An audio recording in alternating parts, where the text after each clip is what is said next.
أعوذ بالله من الشيطان الرجيم. بسم الله الرحمن الرحيم. اللهم صل على محمد وعلى آله وأصحابه ومن تبعهم بإحسان إلى يوم الدين. waxaan marka hore salaamayaa dhammaan ummadda Soomaaliyeed. Assalaamu calaykum waraxmatullaahi wabarakaatuh.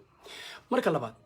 waxaan salaamayaa si gooniya oo u mahadcelinayaa siday ii aamineen sidaan hogaamiye ugu ahaa uguna ahay weli kooxda Tala ku Nool. aad iyo aad baad mahadsantiin. waxaan kaloo sida kale salaamayaa taageerayaasha Tala ku Nool, kooxda Tala ku Nool iyo mabaadi'da guud. waxaan aad iyo aad ugu faraxsanahay in ay timid halkan maanta meesha ay joogto. waxaan rabaa inaan la wadaago arrimo degdeg oo soo kordhay. marka ugu horeysa waxaan ka soo baxay shir khadka telefoonka ee aan la galay dhammaan xubnaha Tala ku Nool. runtii wadanka dhinaciisa kala duwan, caalamka dhinaciisa kala duwan ay joogaan shiraan galnay. shirkaasina wuxuu ku saabnaa sidaan u wajihi lahayn xaaladda aan soo food saartay. waxaan rabaa inaan idin sheego by now waqtiga xaadirka oo la joogo waxaan maleynayaa inaad taqaanaan qofka aan ahay Sufyaan Sheekh Axmed. loogu magac daray Farxaasle, la yiri ninka calanka ama raba astaanta inuu bedelo, la yiri ninka oo waxyaabo kale oo fara badan. waxaan rabaa marka inaan la wadaago halkan maanta ku soo fadhiistay in maalintii aan soo bilownay arrinta ah in aan bedelno calanka iyo astaanta qaranka oo nu ololeyno oo ceebaha iyo ciladaha uu leeyahay banaanka aan keeno. 2 bilood markii la joogay oo la arkay arrintaani in ay san ahayn arrin lagu hor imaan karo, arrin xaqiiqa, arrin run ah, arrin qofna uusan diidi karin, dadkii samaystay iyo dadkii u adeegayay way la soo xiriireen. waxaa la yidhi Sufyaanow waxaan rabnaa inaad qaadatid lacag $2 milyan $2 million qaado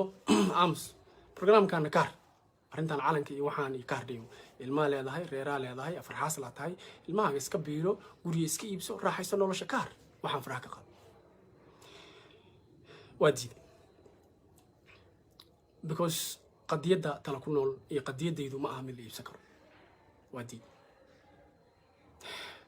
markaan diiday muddo kadib waxaa dhacday in xubno ka tirsan dawladda, ma aqaan dawladda oo dhan inay isla ogeyd iyo qaar ka tirsan inay ahaayeen, rag baa soo wacay, telefoonka igu soo wacay, yiri waxaan nahay dawladdan ka tirsanahay, waxaan ku siinaynaa xubin agaasime xubin aan ku siinaynaa. markii wasiirkii hore arrimaha dibadda uu joogay xilka waxaa la yiri waxaan ku siinaynaa xubin baan ku siinaynaa, agaasime ku siinaynaa, arrinta faraha ka qaad. waxaan ku iri $2 million aan diiday, agaasime iyo $2 million na waa fahmi kartaa inta isu jiraan difference u dhaxeeyo. arrintaasi markay halkaas tagtay waxay go'aansadeen markaa in dadkaasi ay weeraraan yihiin. marka ugu horeysa aan idin sharxo dadkaasi waxaa fangareynaysaa hay-adahan Talyaaniga uu leeyahay ayaa lacagta bixinaysa. waxay lacagta siinaysaa hay-ado kale oo jira ay lacagta siinaysaa. hay-adahaas markay lacagta siisana weerarku halkaas ka imaanaya. hadda maantay waxaa soo cusboonaado emergency arrintan aan soo galay in baraha bulshada la soo dhigay Sufyaan Sheekh Axmed waa nin dilaa. ilaa iyo waxa la tirinayo ma 7 mise waa 9 qofood soo dilaan. arrintaas daraadeed aan soo fadhiistay runtii waa wax lagu qoslo. balse waxaan rabaa waxay leedahay runtii taxadirkeeda inaan qaato oo ah taxadirkeeda markaan shir galnay waxaan go'aansanay inaan live kan soo galo bulshada Soomaaliyeed inaan la wadaago arrintan. waxaan rabaa videogan inta aad ku jirtid waa muhiim, waa wax loo wada digniin loo wado ummadda Soomaaliyeed. waxaan rabaa inaad share gareysaan oo ku share gareysaan dhammaan meelaha aad ku share gari kartaan. waan idinkaga mahadcelinayaa runtii. waa arrin xasaasiya, waa arrin muhiima, waa arrin la rabo in lagu dhaawaco qaranka Soomaaliyeed ama loo diido qaranka Soomaaliyeed oo hor u socdo. maanta marka arrintaas soo gashay arrintaas daraadeed marka waxaan rabaa inaan idin sheego taariikhdu waxay ahayd wixii aan soo marnay oo qarinoona bulshada u sheegin iyo qaybo kale oo aniga noloshayda ka mid ah saad u fahantaan. okay markii agaasimo qaada la yiri wasaaradda arrimaha dibadda iska diiday waxaa la bilaabay marka weerar in lagu soo qaado. weerarkaas oo ah in la iga suucay la yiraahdo markii ugu horreysay weerarkii ugu horreeyay wuxuu ahaa in lagu soo weeraray in aan nin western ku soo adeegsaday la yiraahdo tayga uu wato iyo suudka uu wato iyo balfiir waa gaal waa shaydaan waa sidan in sidaas lagu dacayday. arrintii iyada waa shaqay weysay. markay halka shaqay weysay haddana dhinac kale la jeedo waxa la yiri ninku waa al-shabaab waa takfiir ilaa sawirkayga inta la qaaday sawir al-shabaab qoryo wata la dhexgeliyey ayadana waa shaqay weyse markii intaas ay sameeyeen waxaa timid marka in la weeraro lagu soo weeraro arrin khayri ah oo islaamka u fiican oo caadooyinka islaamka koruqaadidooda ah aniga iyo xaasaskayga guurka aan u soo bandhiga bulshada si aan tusaale ugu noqdo in lagu weeraro asaga oo reed laftigiisa cidlada looga dhigo oo lagu caayo oo diinta loogu gafo oo ogtihiin dad badan diinta loogu gafay ayadiina waa socon weyse waxaa soo gala marka in personal attack marka waxaa la yidhi marka ninkan mar haddii aanan dili karin dhambaalka waa inaan dilnaa dhambaal wadaha if you cannot kill the message kill the messenger haddaanan dhambaal ka dili karin dhambaal wadaha dil macnaha doodii tala ku nool ahayd calanka in la bedelo oo la yidhi 2 milyan ku qaaday iska daa oon diidnay oo la yidhi agaasima ku qaaday iska daa aan diidnay doodiina aan cidna celi karin shacabkii soomaaliyeedna ay fahmeen oo qaateen waxaa ka dhalatay in ay timaado in shakhsi binaadam la soo horsaagi karin shacabkii soomaaliyeed inay qaateen haddii shacabkii soomaaliyeed marka qaateen dadkaasi waxa meesha dhigta markii hore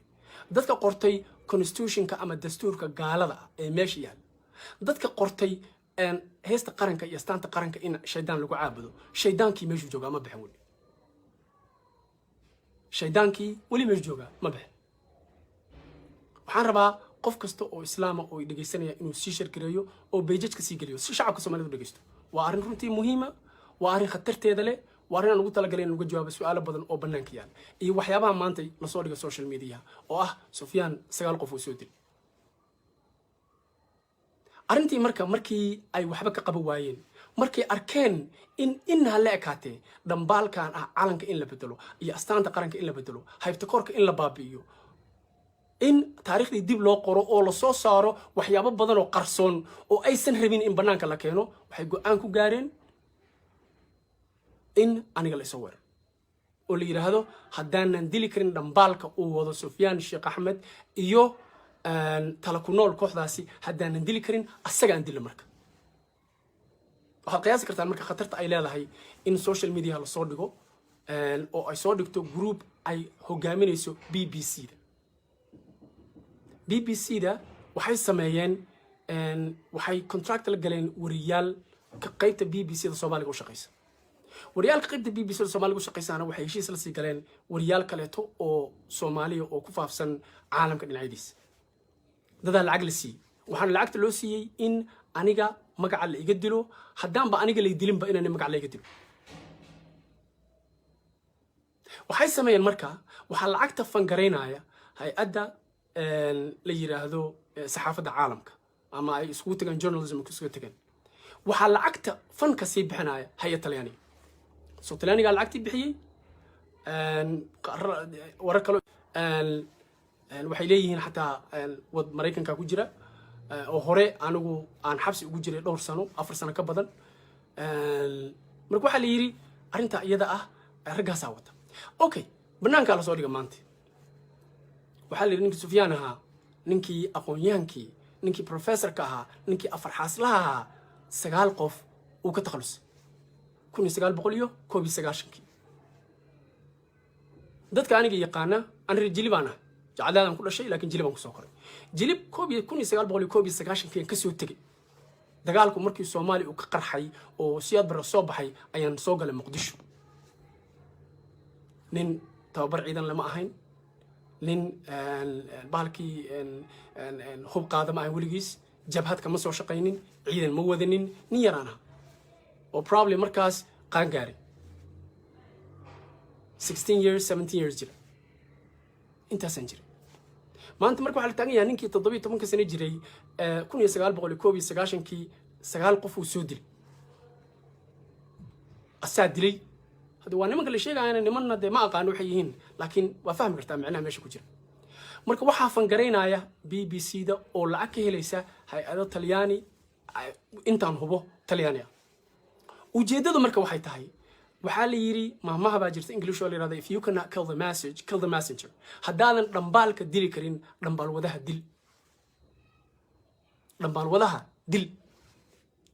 maadaama la dili waayay oo ay dood ka keeni waayeen maadaama ay difaaci waayeen maadaama wax dooda laga keeni waayey in calanka Soomaaliya uu yahay calan lagu caabudo shaydaan maadaama ay difaaci waayeen in calanka Soomaaliya uusan samaynin cawaale maadaama ay difaaci waayeen in calanka Soomaaliya uu yahay calan 1989 Soomaaliya yaalay intaas markay difaaci waayeen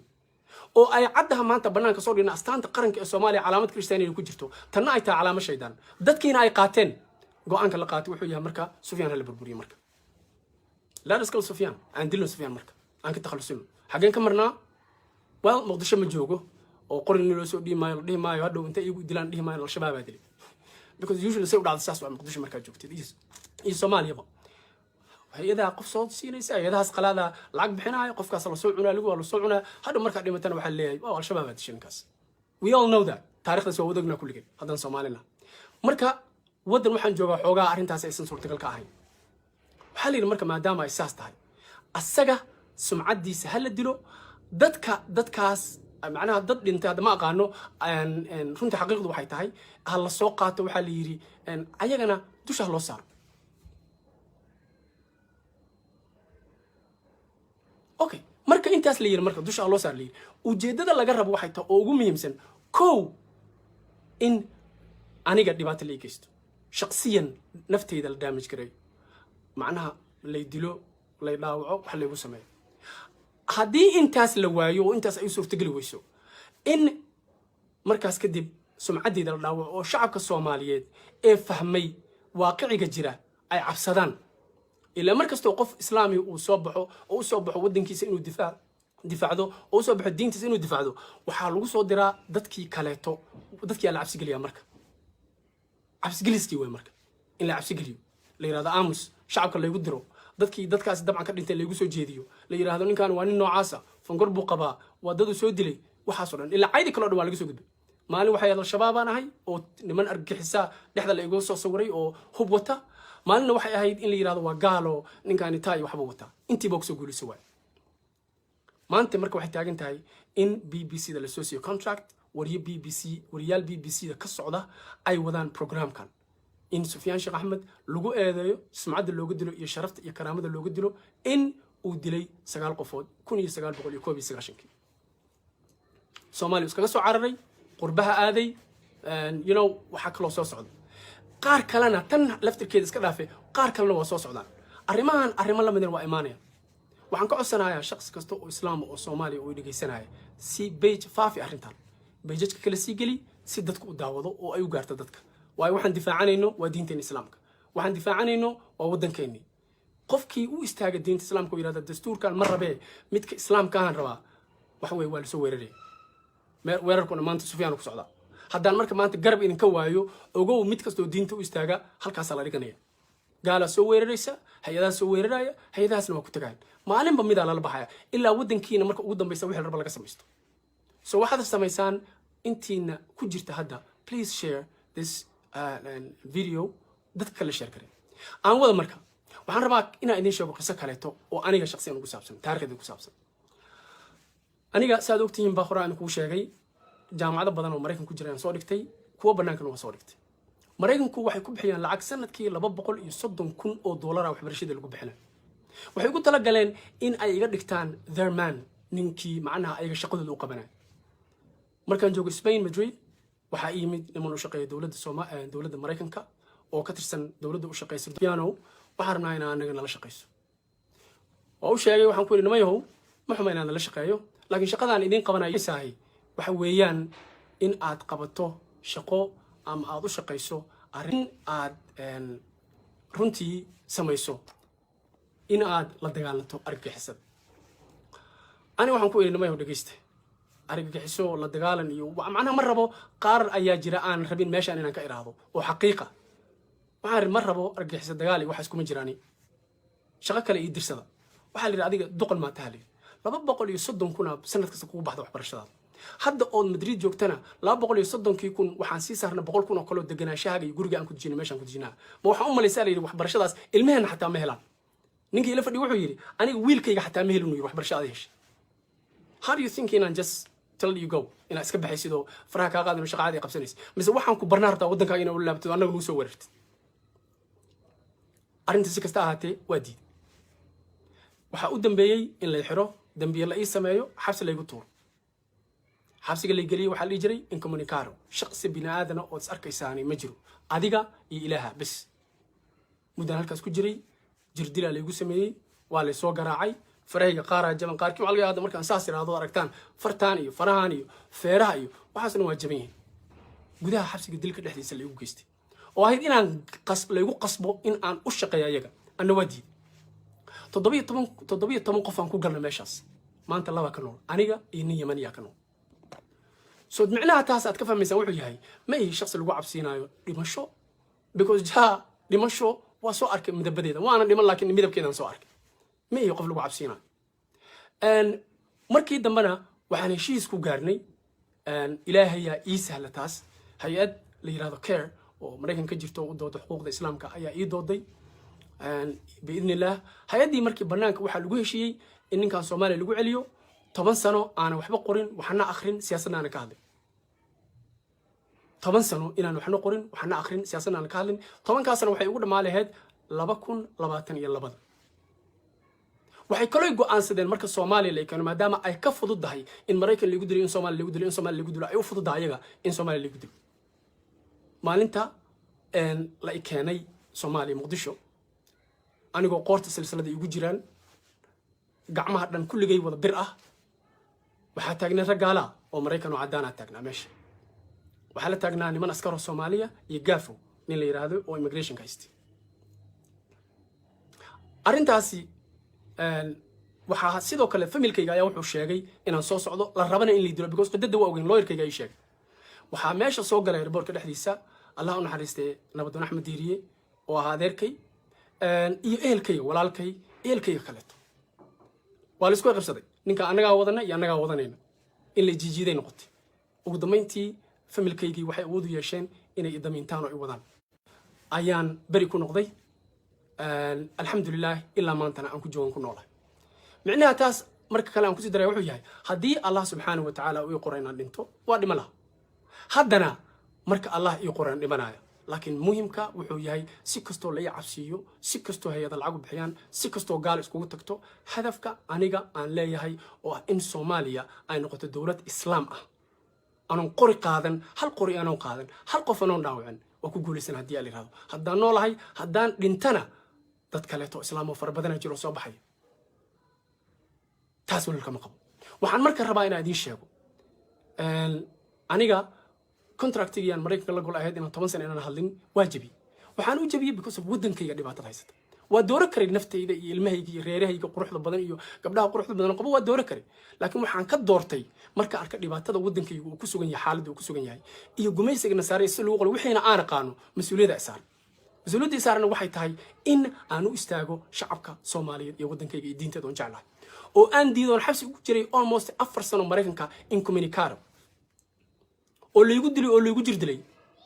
maantay anoo banaanka jooga inaan ka aamuso waaminka xalawtiga mana sameeynayo waxaan leeyahay marka nimanka BBC do contractor soo wariyaalka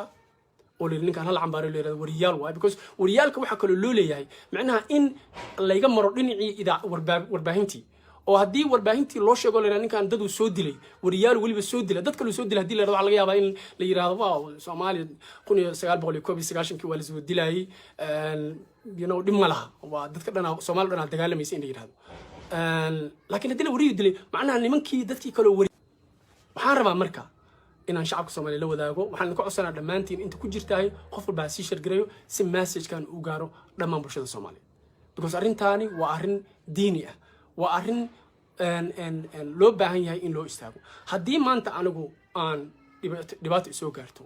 ama because of arrintan la igu dilo ama dhibaato kale igu timaado de waxay noqonaysaa haddii la yiraahdo qof walba maalintiisa meeshiisa in loogu yimaado lagu helo haddaan laakiin isgarabsano haddaan isgarab istaagno haddii arrintan laga hadlo oo dadka islaamka ay ka hadlaan haddii waxay noqonaysaa markaas inaan xoog leenahay wadankana difaacno waxaan u reetal ku noqdaan u dagaalamaynaana waa difaaca diinteena iyo wadankeena waxaan rabaa marka inaan ku soo gunaanado anigu waxaan ahay islamist qof u taagan ama aaminsan in diinta islaamka wax lagu dhaqo philosophy-gayga caqiidadayda dagaalkayga kaas waay si kastoo lay cabsiyana dib uga degi maayo anoo xabsi maraykan lagu dilaayo hameen kasta anoo hameen kasta lay garaacayo anigoo quraanyo laygu fadhiyay anoo duudi cidiyaha laga geliyo masquul aan jiifanayay macnaha dhowr iyo 10 maalmood masquul aan jiifanayo bahalka intuu galay ilaa iyo lugaha jilbaha uu yimid waligay dib ugama degin hadda maanta cabsi dib uga degayo marka nimanka programkan wado dhahay ninka hal cabsiyo wada waa inaan dhinto un baan uga har arintaas wax kale oo iga reebi karaa ma jiraan iyo Allah subhanahu wa ta'ala qadartiisa kale ugu dhacdo waxaan marka shacabka Soomaaliyeed la wadaago waa idin jeclahay barnaamijka tala ku nool haddii maanta anigu aan tago laynka tala ku nool qofaa kusoo jira oo diyaara inuu positionka soo galo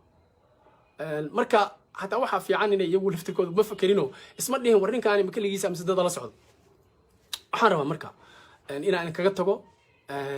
arrintaas iyada ahi dhambaalka aniga aan wado ee Soomaaliyeed ee ah in la difaacdo diinteena iyo dalkeena iyo dadkeena waxa weeye waa arrin muqaddasa waana arrin aan marka kaarin idinkana saas aan ka rabaa Sufyaan Sheekh Axmed weeye waa idin salaamaya salaamu calaykum wa rahmatullahi wa barakaatuh nabad baan isku ognahay arrintaasna ha laga hadlo ha la difaaco dadka dacaayada suuqa wado Sufyaan saan weeye oo Mareykanka laga soo tarxiilo oo war Mareykan waxa u naqaan male annaga la faheena aan wala soo cararnay in la ku dilo 17 qof aan xabsi ugu galnay anagoo laba ka noqday yaryarmeen aniga marka wax weyn aduu ku leeyahay ani wax weyn meelaha waxa wax weyn ila diinteeda islaamka iyo dalkayga marka sidaasay inoo ahaanaysaa sidaasaan isku ognahay annagu ma gambanayno qadartu maalinta inoo timaadana hadda wasalaamu calaykum waxa weeyaan tii fiicnada aan u soconaa ilaahna waxaan ka rajaynaynaa ilaahna aan ka baryaaya arrintaani inay noqoto cibaado ilaahay inuu asiib siiyo wasalaamu calaykum waraxmatullaahi wabarakaatu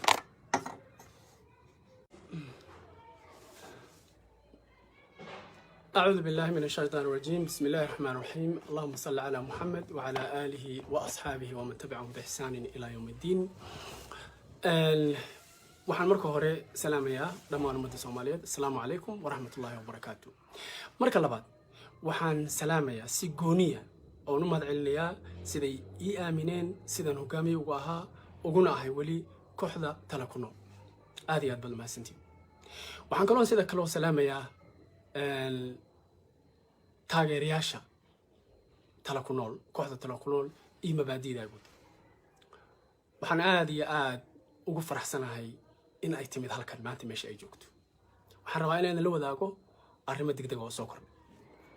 marka ugu horeysa waxaan ka soo baxay shir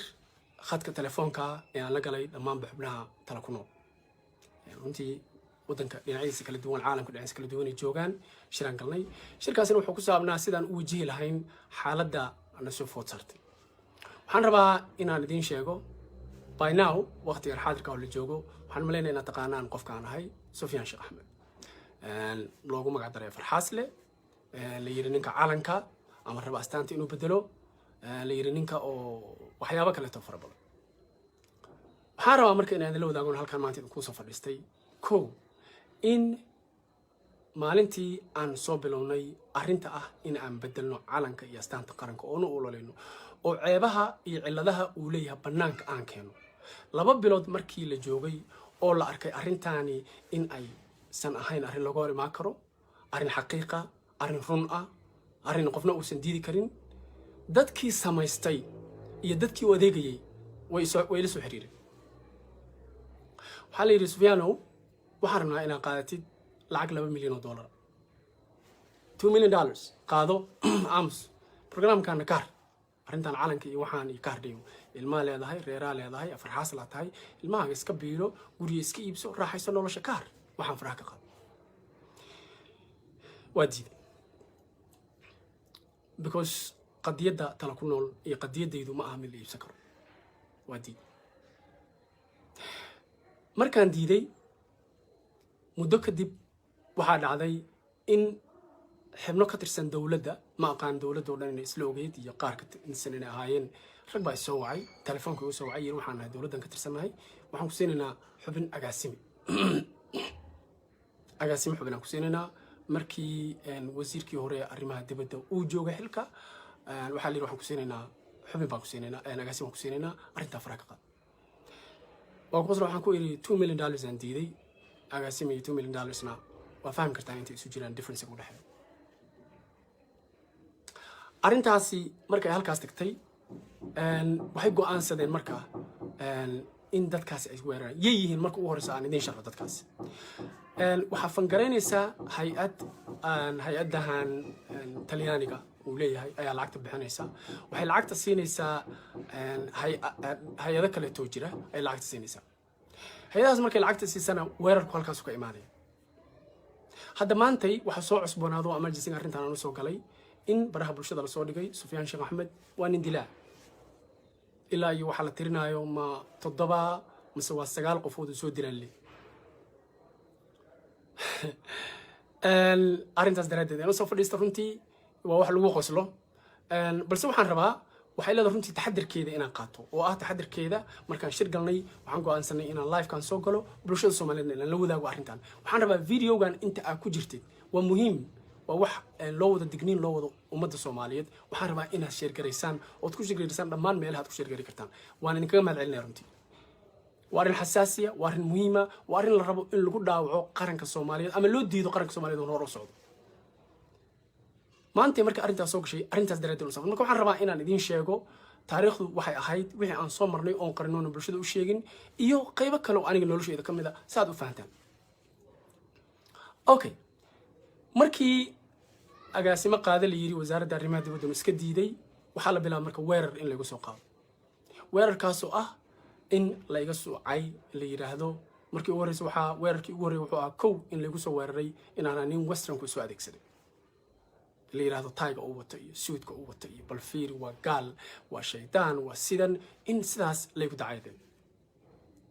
arrintii iyada waa shaqay weysay markay halka shaqay weysay haddana dhinac kale la jeeday waxa la yiri ninku waa al-shabaab waa takfiir ilaa sawirkayga inta la qaaday sawir al-shabaab qoryo wata la dhexgeli ayadan waa shaqay weysay markii intaas ay sameeyeen waxaa timid marka in la weeraro lagu soo weeraro arrin khayri ah oo islaamka u fiican oo caadooyinka islaamka qurqaadooda ah aniga iyo xaasaskayga guurka aan u soo bandhiga bulshada si aan tusaale ugu noqdo in lagu weeraro asaga oo reed laftiga sicil looga dhigo oo lagu caayo oo diinta loogu gafo oo dogtihiin dad badan diinta loogu gafay ayadiina waa soo weys waxaa soo gala marka in personal attack marka waxa la yiri marka ninkan mar hadii aanan dili karin dhambaalka waa inaan dilnaa dhambaal wadaha if you cannot kill the message kill the messenger haddaanan dhambaal ka dili karin dhambaal wadaha dil macnaha doodii tala ku nool ahayd calanka in la bedelo oo la yiri 2 milyan ku qaaday iska daa oon diidnay oo la yiri agaasimo ku qaaday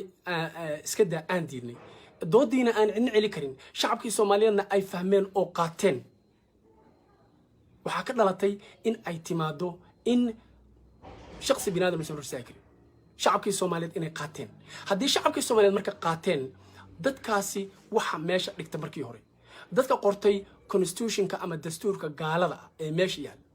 dadka qortay heesta qaranka iyo astaanta qaranka in shaydaan lagu caabudo shaydaankii meeshu jooga ma bixin wali shaydaankii wali meeshu jooga ma bixin waxaan rabaa qof kasta oo islaam ah oo dhageysanaya inuu si shirkireeyo oo beejadka si galiyo si shacabka Soomaaliyeed u dhageysto waa arrin runtii muhiima waa arrin khatarteeda leh waa arrin aan ugu talagalay inaan uga jawaabo su'aalo badan oo banaanka yaal iyo waxyaabaha maanta la soo dhigo social media oo ah Sufyaan 9 qof oo soo dil arrintii markii ay waxba ka qabo waayeen markay arkeen in hal ekaatee dhambaalkan ah calanka in la bedelo iyo astaanta qaranka in la bedelo haybta korka in la baabi'iyo in taariikhdii dib loo qoro oo la soo saaro waxyaabo badan oo qarsoon oo aysan rabin in banaanka la keeno waxay go'aan ku gaareen in aniga la soo weero oo la yiraahdo haddaanan dili karin dhambaalka uu wado Sufyaan Sheekh Axmed iyo tala ku nool kooxdaasi haddaanan dili karin asaga aan dilo marka waxaad qiyaasi kartaan marka khatarta ay leedahay in social media la soo dhigo oo ay soo dhigto group ay hogaaminayso BBC-da waxay sameeyeen waxay contract la galeen wariyaal ka qaybta BBC-da Soomaaliga u shaqeysa wariyaalka qaybta BBC-da Soomaaliga u shaqeysana waxay heshiis la sii galeen wariyaal kaleeto oo Soomaaliya oo ku faafsan caalamka dhinacyadiisa dada lacag la siiyay waxaan lacagta loo siiyay in aniga magaca la iga dilo haddaanba aniga la dilinba inaan magaca la iga dilo waxay sameeyeen marka waxaa lacagta fangaraynaya hay-adda la yiraahdo saxaafadda caalamka ama ay iskugu tagaan journalism iskugu tagaan waxaa lacagta fanka sii bixinaya hay-ad talyaaniga soo talyaaniga lacagtii bixiyey warar kale waxay leeyihiin xataa wad maraykanka ku jira oo hore anigu aan xabsi ugu jiray dhowr sano 4 sano ka badan marka waxaa la yiri arrinta iyada ah ragaasaa wata okay banaanka la soo dhiga maanta waxaa la yiri ninkii Sufyaan ahaa ninkii aqoon-yahankii ninkii professorka ahaa ninkii afar xaaslaha ahaa 9 qof uu ka takhalusay 1991 dadka aniga yaqaana aan reer Jilibaan ah jacadaan ku dhashay laakiin Jilibaan ku soo koray Jilib 1991 ka soo tagay dagaalku markii Soomaali uu ka qarxay oo siyaad bar soo baxay ayaan soo galay Muqdisho nin tababar ciidan lama ahayn nin baalkii hub qaadama aan weligiis jabhad kama soo shaqaynin ciidan ma wadanin nin yaraan ah oo probably markaas qaan gaaray 16 years 17 years jira intaasan jira maanta marka waxaa la taagan yahay ninkii 17 sano jiray 1991 9 qof uu soo dilay asaa dilay hada waa nimanka la sheegayana nimanna de ma aqaan waxay yihiin laakiin waa fahmi kartaa macnaha meesha ku jira marka waxaa fangaraynaya BBC-da oo lacag ka helaysa hay-ado Talyaani intaan hubo Talyaani ujeedadu marka waxay tahay waxaa la yiri maamaha baa jirta English oo la yiraahdo if you cannot kill the message kill the messenger haddaadan dhambaalka dili karin dhambaal wadaha dil maadaama la dili waayey oo ay doodka keeni waayeen maadaama ay difaaci waayeen maadaama wax dooda laga keeni waayey in calanka Soomaaliya uu yahay calan lagu caabudo shaydaan maadaama ay difaaci waayeen in calanka Soomaaliya uusan sameeynin cawaale maadaama ay difaaci waayeen in calanka Soomaaliya uu yahay calan 1989 Soomaaliya yaalay intaas markay difaaci waayeen oo ay caddaha maanta banaanka soo dhigna astaanta qaranka ee Soomaaliya calaamad Kristiyaaniga ku jirto tanna ay tahay calaamad shaydaan dadkiina ay qaateen go'aanka la qaatay wuxuu yahay marka Sufyaan la burburiyo marka la raskal Sufyaan aan dilno Sufyaan marka aan ka takhalusino xageen ka marnaa wal Muqdisho ma joogo oo qorin loo soo dhiimaayo hadhow inta igu dilaan dhiimaayo al-shabaab aa dilay because usually say u dhacdo saas waa Muqdisho marka joogtid iyo Soomaaliya hay-adaha qof soo siinaysa hay-adahaas qalaada lacag bixinaayo qofkaas la soo cunaa la soo cunaa hadhow marka dhimatana waxa leeyahay waa al-shabaab aa dishinkaas we all know that taariikhdaas waa wadagna kulligeen hadan Soomaalina marka wadan waxaan joogaa xoogaa arrintaas aysan suurtagal ka ahayn waxa la yiri marka maadaama ay saas tahay asaga sumcadiisa hal la dilo dadkaas macnaha dad dhintay hadda ma aqaano runta xaqiiqdu waxay tahay hal la soo qaato waxa la yiri ayagana dusha loo saaro okay marka intaas la yiri marka dusha loo saaro la yiri ujeedada laga rabo waxay tahay oo ugu muhiimsan in aniga dhibaato la geysto shakhsiyan naftayda la damage garay macnaha lay dilo lay dhaawaco wax lagu sameeyo haddii intaas la waayo oo intaas ay suurtagali weyso in markaas kadib sumcadeeda la dhaawaco oo shacabka Soomaaliyeed ee fahmay waaqiciga jira ay cabsadaan ila markastoo qof islaami uu soo baxo wadankiisa inuu difaacdo oo soo baxo diintiisa inuu difaacdo waxaa lagu soo diraa dadkii kaleeto dadkii la cabsi geliya marka cabsi geliskii way marka in la cabsi geliyo la yiraahdo aamus shacabka lagu diro dadkaas dabcan ka dhintay lagu soo jeediyo la yiraahdo ninkan waa nin noocaasa fangor buu qabaa wadadu soo dilay waxaas oo dhan ila aydi kala dhawaan laga soo gudbay maalin waxay al-shabaab aan ahay oo niman argixisa dhexda la igu soo sawiray oo hub wata maalin waxay ahayd in la yiraahdo waa gaalo ninkan taay waxba wata intii box guuliso way maanta marka waxay taagan tahay in BBC da la soo siiyo contract wariyaal BBC da ka socda ay wadaan programkan in Sufyaan Sheekh Axmed lagu eedeeyo sumcadda looga dilo iyo sharafta iyo karaamada looga dilo in uu dilay 9 qofood 1991 Soomaaliya iskaga soo cararay qurbaha aaday waxa kale soo socda qaar kalena tan laftirkeeda iska dhaafay qaar kalena waa soo socdaan arrimo la midna waa iimaanaya waxaan ka codsanayaa shakhsi kasta oo islaam oo Soomaaliya oo dhageysanaya si page faafi arrintan page-ka kala sii gali si dadku u daawado oo ay u gaarto dadka waxaan difaacanayno waa diinteena islaamka waxaan difaacanayno waa wadankeena qofkii u istaaga diinta islaamka oo yiraahdo dastuurkan ma rabee midka islaamka aan rabaa waxa weeye waa la soo weeraray weerarkuna maanta Sufyaan ku socda haddaan marka maanta garab idinka waayo ogow mid kastoo diinta u istaaga halkaas la dhiganaya gaala soo weeraraysa hay'adaha soo weeraraya hay'adahaasna waa ku tagaan maalinba mid la baxaya ilaa wadankiina marka ugu dambaysa wixii raba laga samaysto so waxaad samaysaan intiina ku jirta hadda please share this video dad kale share kare aan wada marka waxaan rabaa inaan idin sheego qiso kaleeto oo aniga shakhsiyan ugu saabsan taariikhda ku saabsan aniga saad ogtihiin baa quraan ku sheegay jaamacado badan oo Mareykan ku jiraan soo dhigtay kuwa banaankana waa soo dhigtay Mareykanku waxay ku bixiyaan lacag sanadkii $230,000 waxbarashada lagu bixinay waxay ku tala galeen in ay iga dhigtaan their man ninkii macnaha ayaga shaqadooda u qabanay markaan joogo Spain Madrid waxa yimid niman u shaqeeya dawladda Mareykanka oo ka tirsan dawladda u shaqeeysa piano waxaan rabnaa in aan anaga nala shaqeyso oo u sheegay waxaan ku yiri nimayow ma xumo inaan nala shaqeeyo laakiin shaqadaan idin qabanayo saahay waxa weeyaan in aad qabato shaqo ama aad u shaqeyso arrin aad runtii samayso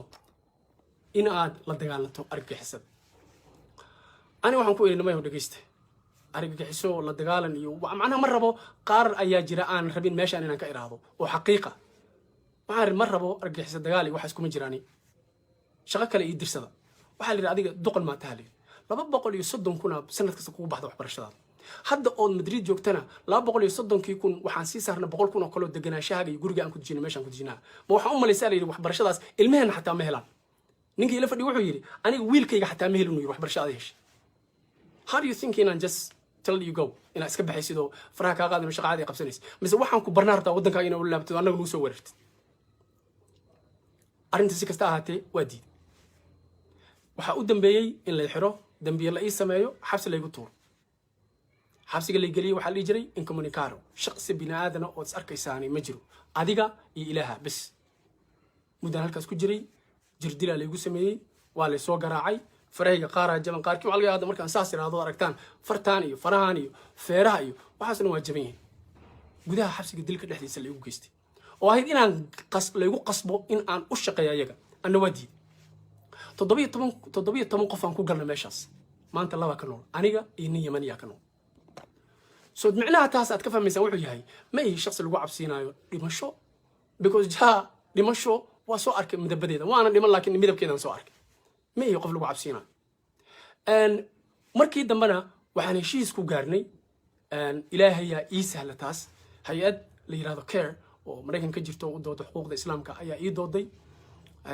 باذن الله hay'adii markii banaanka waxa lagu heshiiyay in ninkan Soomaaliya lagu celiyo 10 sano aan waxba qorin waxna akhrin siyaasadana ka hadlin 10 sano inaan waxna qorin waxna akhrin siyaasadana ka hadlin 10 ka sano waxay ugu dhamaaleed 2022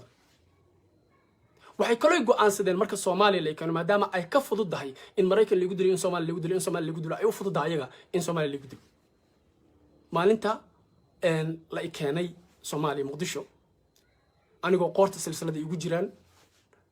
gacmaha dhan kulligay wada bir ah waxa taagnaa ragaala oo Mareykan oo cadaan ah taagnaa meesha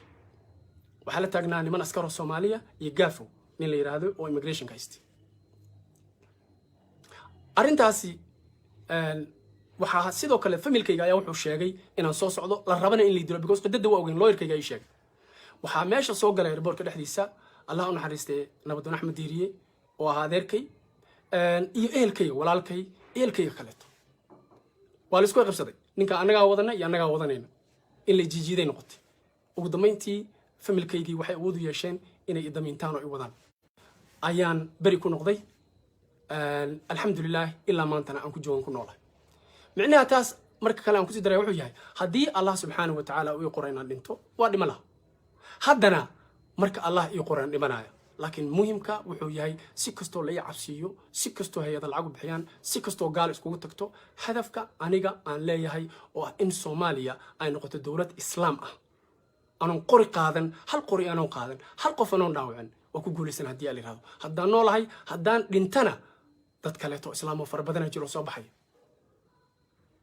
taas walka ma qabo waxaan marka rabaa inaan idin sheego aniga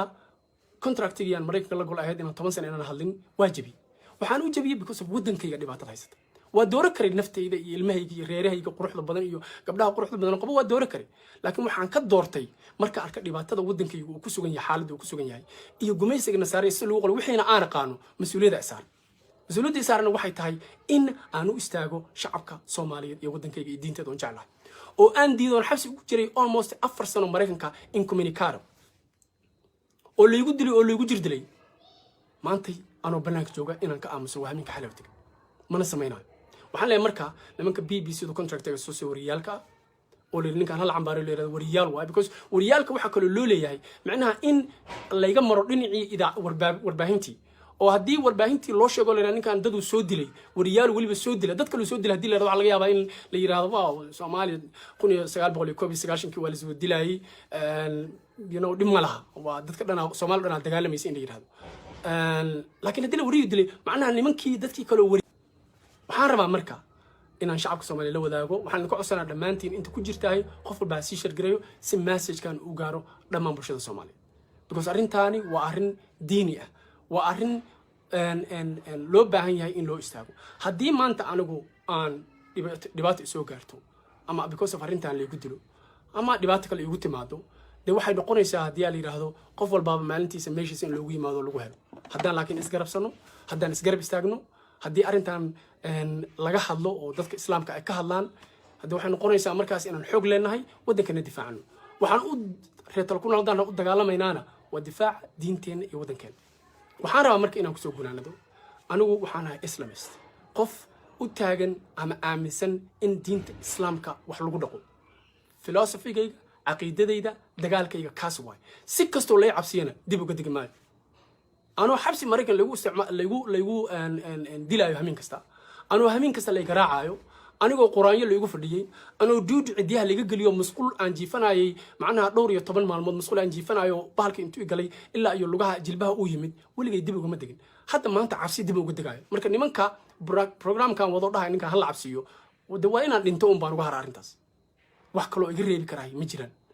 يا الله سبحانه وتعالى قدرتي سوكل يقول هذا وحنا مركش عكس سوالين اللي بداقو وادin jeclahay barnaamijka tala ku nool hadii maanta anu aan tago line-ka tala ku nool qof ku soo jira oo diyaar inuu position ka soo galo marka hata waxa fiican inay iyagu laftirkooda ma fakarino isma dhihin warinkaan ma kaligiisa ama sidada la socdo waxaan rabaa marka inaan kaga tago arintaas iyada ahi dhambaalka aniga aan wado ee Soomaaliyeed ee ah in la difaacdo diinteena iyo dalkeena iyo dadkeena waxa weeye waa arrin muqaddasa waana arrin aan marka kaarin idinkana saas aan ka rabaa Sufyaan Sheekh Axmed weeye waa idin salaamaya assalaamu calaykum waraxmatullaahi wabarakaatuh nabad baan isku ognahay arrintaasna ha laga hadlo ha la difaaco dadka dacaayada suuqa wado Sufyaan saan weeye oo Mareykan laga soo tarxiilo oo war Mareykan waxa u naqaan male anaga la faheena aan wala soo cararnay in la ku dilo 17 qof aan xabsi ugu galnay anaga laba ka noqday yiryeermani aniga marka wax weyn aduu kuleeyahay ani wax weyn meelaha waxa wax weyn la diinta islaamka iyo dalkay marka sidaas ay inoo ahaanaysaa saasan isku ognahay annagu ma gambanayno qadartu maalintii noo timaadana hadda wassalaamu calaykum wax weeyaan tii fiicnaan u soconaa ilaahna waxaan ka rajaynaynaa ilaahna aan ka baryaaya arrintaana inay noqoto cibaado ilaahay inuu asiib siiyo wassalaamu calaykum waraxmatullaahi wabarakaatuh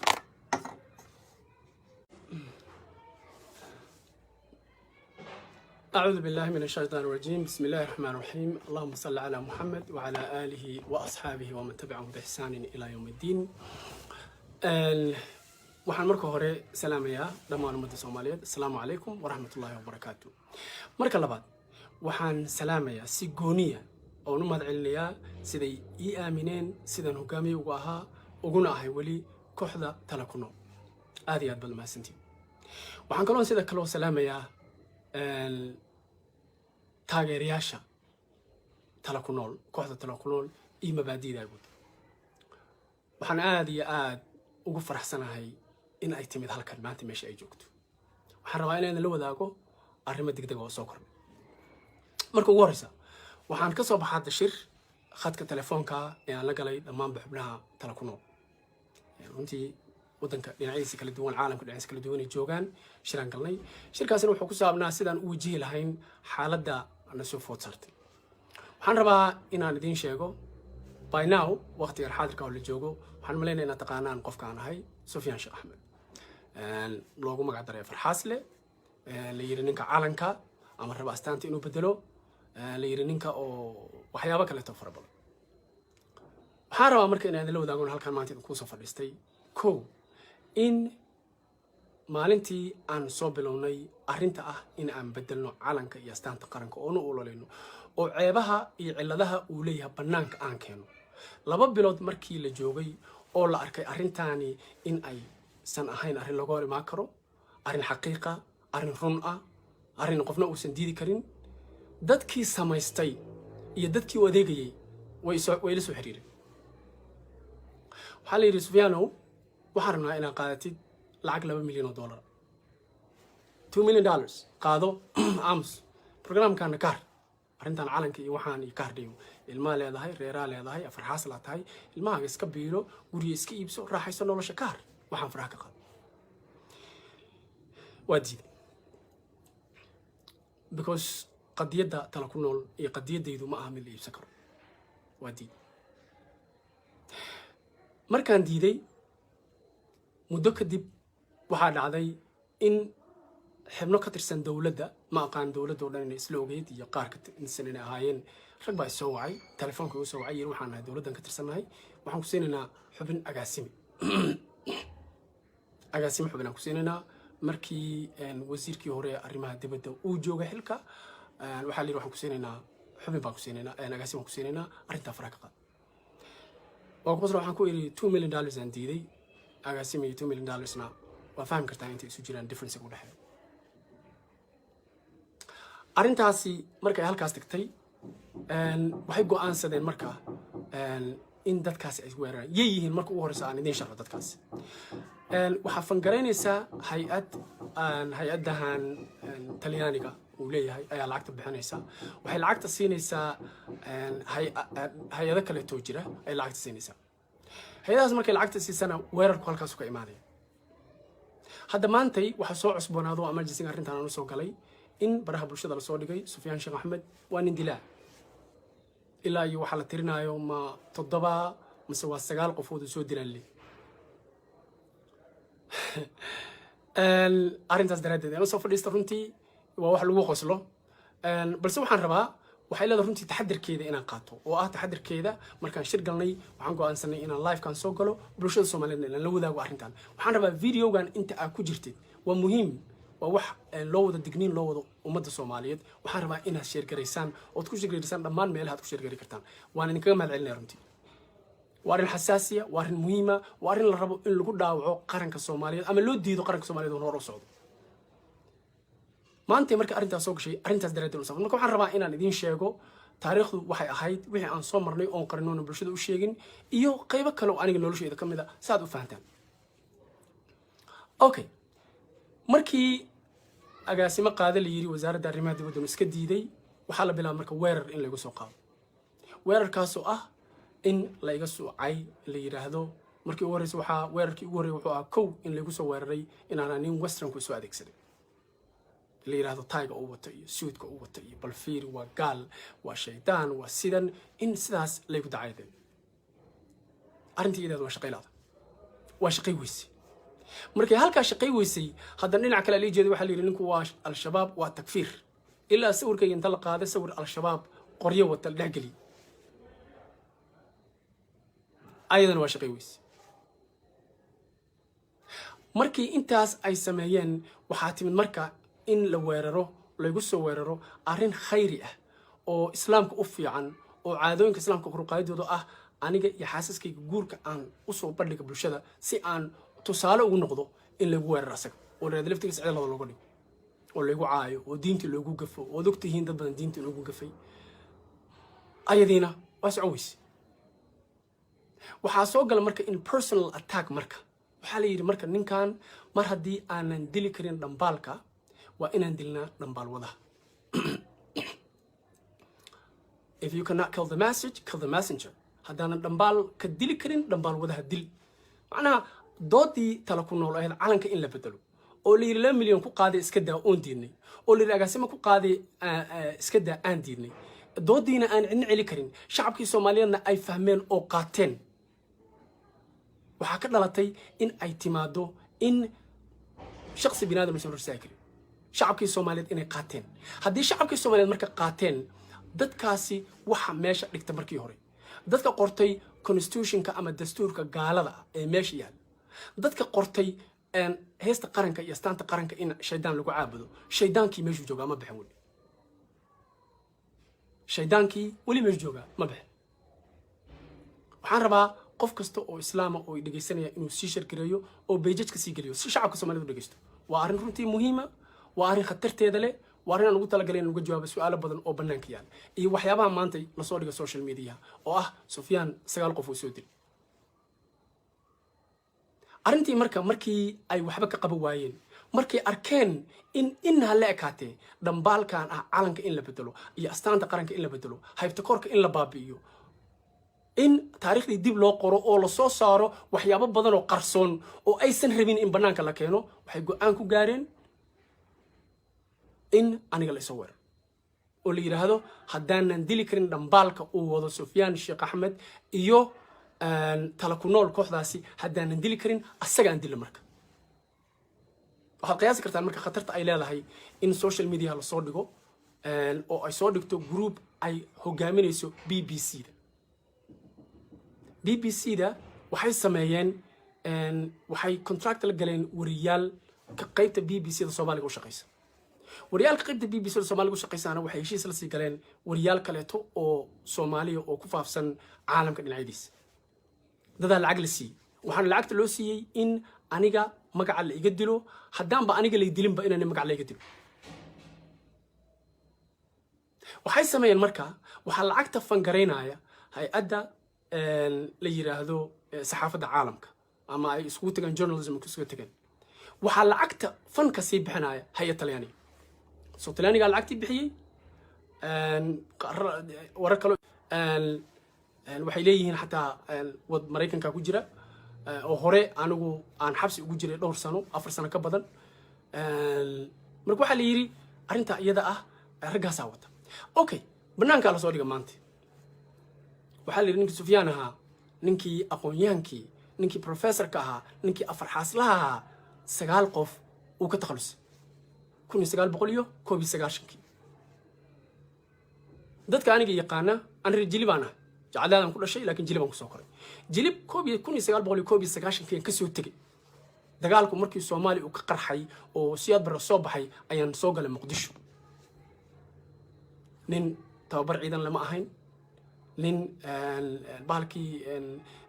hub qaadama aan weligiis jabhad kama soo shaqaynin ciidan ma wadanin nin yaraan ah oo problem markaas qaan gaaray 16 years 17 years jira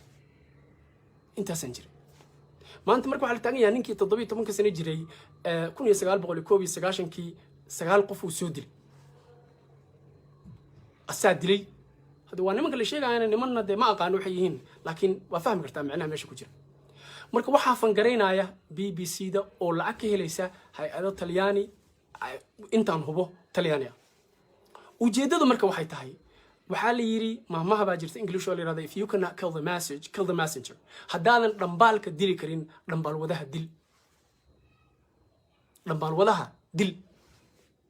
maadaama la dili waayey oo ay doodka keeni waayeen maadaama ay difaaci waayeen maadaama wax dooda laga keeni waayey in calanka Soomaaliya uu yahay calan lagu caabudo shaydaan maadaama ay difaaci waayeen in calanka Soomaaliya uusan samaynin cawaale maadaama ay difaaci waayeen in calanka Soomaaliya uu yahay calan 1989 Soomaaliya yaalay intaas markay difaaci waayeen oo ay caddaha maanta banaanka soo dhigna astaanta qaranka ee Soomaaliya calaamad Kristiyaaniga ku jirto tanna ay tahay calaamad shaydaan dadkiina ay qaateen go'aanka la qaatay wuxuu yahay marka Sufyaan la burburiyo marka la iskal Sufyaan aan dilno Sufyaan marka aan ka takhalusino xageen ka marnaa well Muqdisho ma joogo oo qorin loo soo dhiimaayo hadhow inta igu dilaan dhiimaayo al-shabaab aad dilay because usually say u dhacdo saas waa Muqdisho marka joogtid iyo Soomaaliya hay'adaha qof soo siinaysa hay'adahaas qalaada lacag bixinaayo qofkaas la soo cunaa lagu la soo cunaa hadhow marka dhimatana waxa leeyahay waa al-shabaab aad dishinkaas we all know that taariikhda soo wadagna kulligeen haddaan Soomaalina marka wadan waxaan joogaa xoogaa arrintaas aysan suurtagal ka ahayn waxaa la yidhi marka maadaama ay saas tahay asaga sumcaddiisa ha la dilo dadkaas macnaha dad dhintay hadda ma aqaano runtii xaqiiqdu waxay tahay ha la soo qaato waxaa la yidhi ayagana dusha ha loo saaro okay marka intaas la yidhi marka dusha ha loo saaro la yidhi ujeeddada laga rabo waxay tahay oo ugu muhiimsan kow in aniga dhibaato la ii geysto shaqsiyan nafteyda la damage gareeyo macnaha lay dilo lay dhaawaco wax laygu sameeyo haddii intaas la waayo oo intaas ay suurtageli weyso in markaas kadib sumcaddeyda la dhaawaco oo shacabka soomaaliyeed ee fahmay waaqiciga jira ay cabsadaan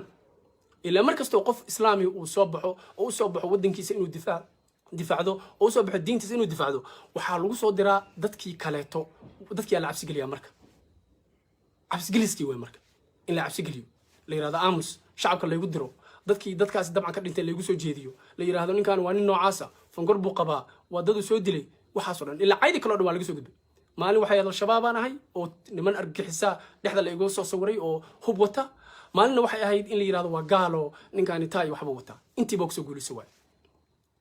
maanta marka waxay taagan tahay in BBC da lasoo siiyo contract wariyaal BBC da ka socda ay wadaan programkan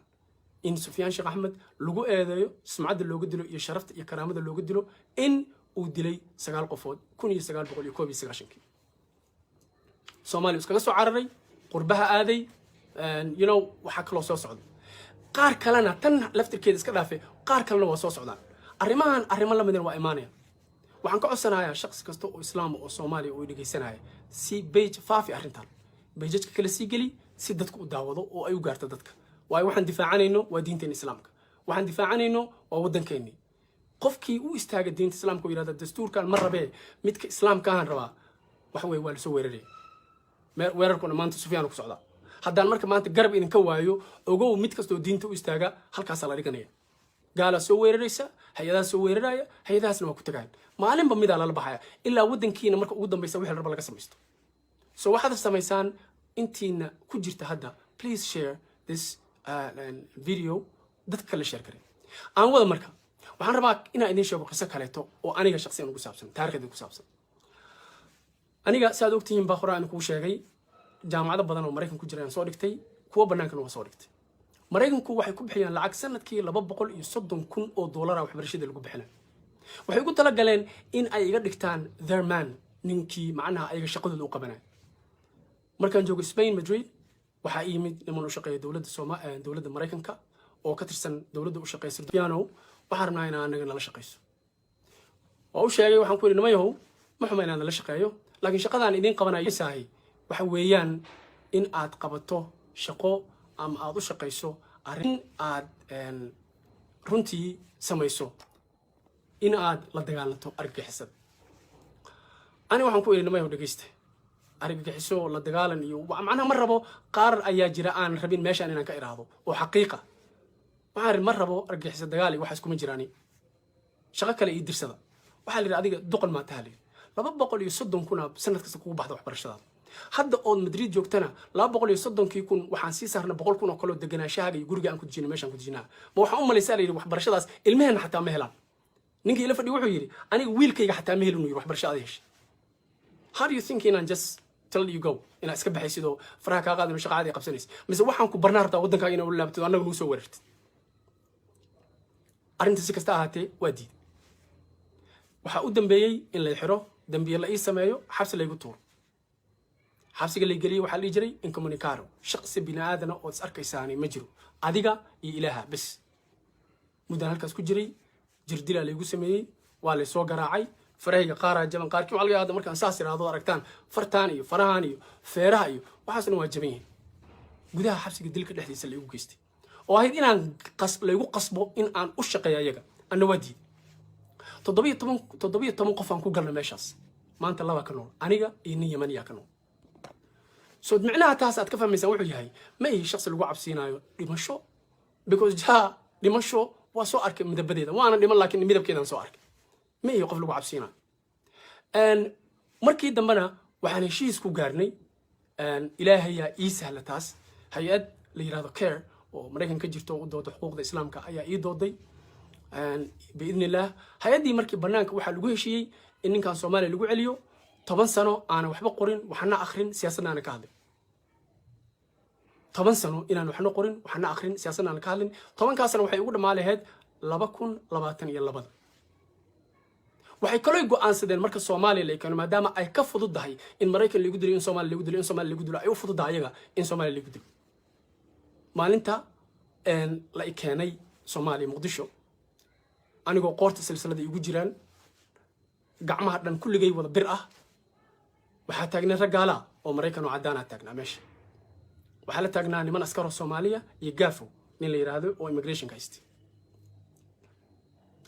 arintaasi waxa sidoo kale familkayga ayaa wuxuu sheegay inaan soo socdo la rabana in la dilo because qadada waa ogeyn lawyer-kayga ay sheegay waxa meesha soo galay airport-ka dhexdiisa Allah u naxariistay Nabadon Axmed Diiriye oo adeerkay iyo ehelkayga walaalkay ehelkayga kale waa la isku qabsaday ninka anaga wadana iyo anaga wadanayna in la jijiiday noqotay ugu dambeyntii familkaygii waxay awood u yeesheen inay idamiintaan oo ay wadaan ayaan bari ku noqday alxamdulillah ilaa maantana aan ku joogan ku noolahay micnaha taas marka kale aan ku sii daray wuxuu yahay haddii Allah subxaanahu wa tacaala uu qoray inaan dhinto waa dhima laha haddana marka Allah ii qoran dhimanaya laakiin muhiimka wuxuu yahay si kastoo la cabsiyo si kastoo hay'ad lacag bixiyaan si kastoo gaal iskugu tagto hadafka aniga aan leeyahay oo in Soomaaliya ay noqoto dawlad islaam ah aanan qori qaadan hal qori aanan qaadan hal qof aanan dhaawacin waa ku guulaysan haddii ay yiraahdo haddaan noolahay haddaan dhintana dad kale to islaamo far badan jiro soo baxay taas wal kama qabo waxaan marka rabaa inaan idin sheego aniga contractigiyan Mareykanka la gol ahayd inaan 10 sano inaan hadlin waajibi waxaan u jabiyay because of wadankayga dhibaatada haysata waa dooro karay naftayda iyo ilmahayga iyo reerahayga quruxda badan iyo gabdhaha quruxda badan qabo waa dooro karay laakiin waxaan ka doortay marka arka dhibaatada wadankayga uu ku sugan yahay xaaladda uu ku sugan yahay iyo gumaysiga nasaare si loo qolo wixiina aan aqaano mas'uuliyadda isaaran mas'uuliyadda isaaran waxay tahay in aan u istaago shacabka Soomaaliyeed iyo wadankayga iyo diinteeda oo jeclahay oo aan diidoon xabsi ugu jiray almost 4 sano Mareykanka incommunicado oo la igu dilay oo la igu jirdilay maantay anoo banaanka jooga inaan ka aamuso waaminka xalawtiga mana sameeynayo waxaan leeyahay marka nimanka BBC do contractiga soo wariyaalka oo ninkan hal cambaare leeyahay wariyaal waa because wariyaalka waxa kale loo leeyahay macnaha in la iga maro dhinacii warbaahintii oo haddii warbaahintii loo sheego leeyahay ninkan dad uu soo dilay wariyaal waliba soo dilay dad kale soo dilay hadii la yiraahdo waxa laga yaabaa in la yiraahdo waaw Soomaaliya 1919 waa la soo dilay dhima laha waa dadka dhan Soomaaliya dhan dagaalamaysa in la yiraahdo laakiin hadii la wariyo dilay macnaha nimankii dadkii kale wari waxaan rabaa marka inaan shacabka Soomaaliya la wadaago waxaan ka codsanaa dhamaantiin inta ku jirtaay qof walba si shir gareeyo si message-kan uu gaaro dhamaan bulshada Soomaaliyeed because arrintaani waa arrin diini ah waa arrin loo baahan yahay in loo istaago haddii maanta anigu aan dhibaato soo gaarto ama because of arrintan la igu dilo ama dhibaato kale igu timaado de waxay noqonaysaa haddii la yiraahdo qof walba maalintiisa meeshiisa in loogu yimaado lagu helo haddaan laakiin isgarabsano haddaan isgarab istaagno haddii arrintan laga hadlo oo dadka islaamka ay ka hadlaan haddii waxay noqonaysaa markaas inaan xoog leenahay wadankana difaacno waxaan u reetal ku noqdaan u dagaalamaynana waa difaac diinteena iyo wadankeena waxaan rabaa marka inaan ku soo gunaanado anigu waxaan ahay islamist qof u taagan ama aaminsan in diinta islaamka wax lagu dhaqo philosophy-gayga caqiidadayda dagaalkayga kaas waay si kastoo la cabsiyana dib uga digi maayo anoo xabsi Mareykan lagu dilaayo hamin kasta anoo hamin kasta la garaacayo anigoo quraanyo la igu fadhiyay anoo duud cidiyaha laga galiyo mas'uul aan jiifanayay macnaha dhowr iyo 10 maalmood mas'uul aan jiifanayo bahalka intuu galay ilaa iyo lugaha jilbaha uu yimid waligay dib uga ma degin hadda maanta cabsi dib uga degayo marka nimanka programkan wado dhahay ninka hal cabsiyo wada waa inaan dhinto baan uga haraa arrintaas wax kale oo iga reebi karay ma jiraan iyo Allah subhanahu wa ta'ala qadartiisa kale ugu dhacdo waxaan marka shacabka Soomaaliyeed la wadaago waa idin jeclahay barnaamijka tala ku nool haddii maanta anu aan tago line-ka tala ku nool qofaa ku soo jira oo diyaar inuu position-ka soo galo marka hataa waxa fiican inay iyagu laftirkooda ma fakerino isma dhihin war ninkaan ma kaligiisa ama sidada la socdo waxaan rabaa marka inaan kaga tago arrintaas iyada ahi dhambaalka aniga aan wado ee Soomaaliyeed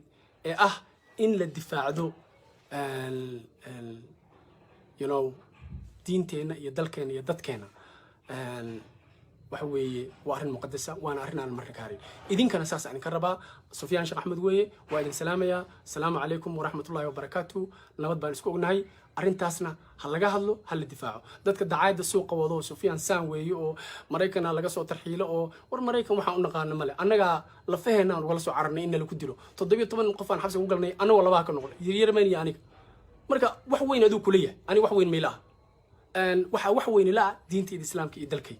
marka sidaasay inoo ahaanaysaa saasaan isku ognahay annagu ma gambanayno qadartu maalinta inoo timaadana hadda wassalaamu calaykum wax weeyaan tii fiicnadaan u soconaa ilaahna waxaan ka rajaynaynaa ilaahna aan ka baryayaa arrintaana inay noqoto cibaado ilaahay inuu asiib siiyo wassalaamu calaykum waraxmatullaahi wabarakaatuh